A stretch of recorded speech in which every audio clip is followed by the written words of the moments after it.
We talked about why there is so little trust and what can be done to build organizations designed to generate trust. I want to go back to a much deeper and important conversation that we have touched on before, and we will keep coming back to. It's the background narrative, our understanding of who we are as people, that really informs how we are operating as leaders. That informs how current leaders are operating. It's much like the blueprint of a house. You have a blueprint, maybe somebody else made it, and you live in that house. You have certain walls that exist, certain windows you can look out of, and certain doors you can walk into. And shifting that blueprint, making it bigger, making the house different, maybe remodeling it is quite hard.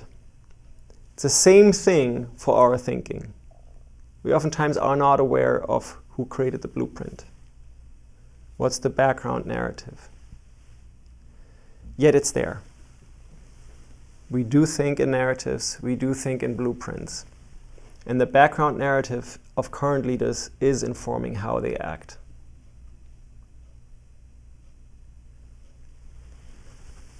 The background narrative in terms of trust is critical, because if we think, as Gordon Gekko says, that greed is good, that as the Wolf of Wall Street sort of operates, I'm going to have to be on top, and success is wealth, then you operate with a certain blueprint of what you want to do, what success is, who you want to interact with.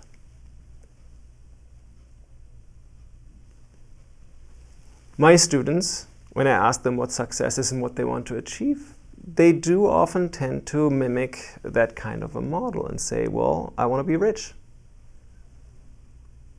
I want to be the CEO of XYZ Corporation. Fordham University is based in New York, so you get a lot of students that are interested to be in finance. They want to make money. They're very clear about that.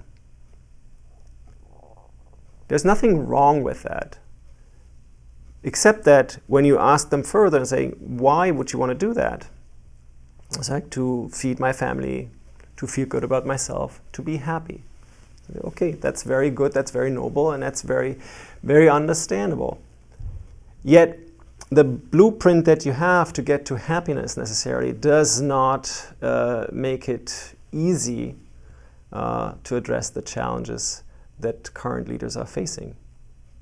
Because it is a narrative that equates well-being and happiness with wealth.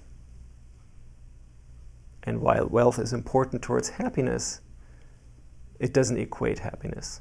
And we're going to have a whole section in the course on that. In terms of trust, it's important to understand that if you think dog eat dog, that's the world in which we are. Being rich means you're going to have to sort of be cold-hearted, psychopathic, zombie-like. Yeah, who should trust you?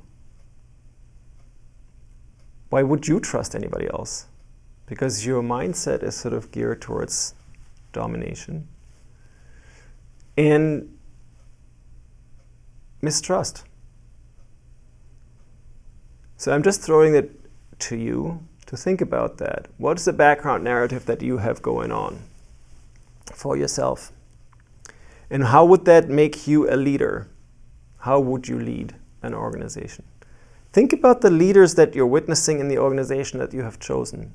What are they operating under? What mindset are they operating under? What blueprint are they operating under? Do they trust their stakeholders? Do they engage with them?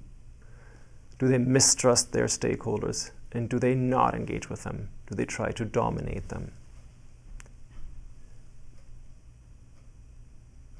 I encourage you to look at that closely, because that matters in terms of how you shift an organization and how you lead an organization. It is like the iceberg. It's something that's hidden. The iceberg, you only see the tip of it.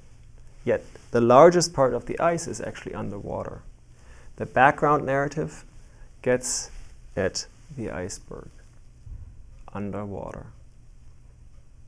It drives your action. It drives the way you think. And it drives the way you innovate. So I just want to point out, be extra mindful about the organizations you're looking at, their leadership teams, and yourself, and try to understand where and how that background narrative plays a role.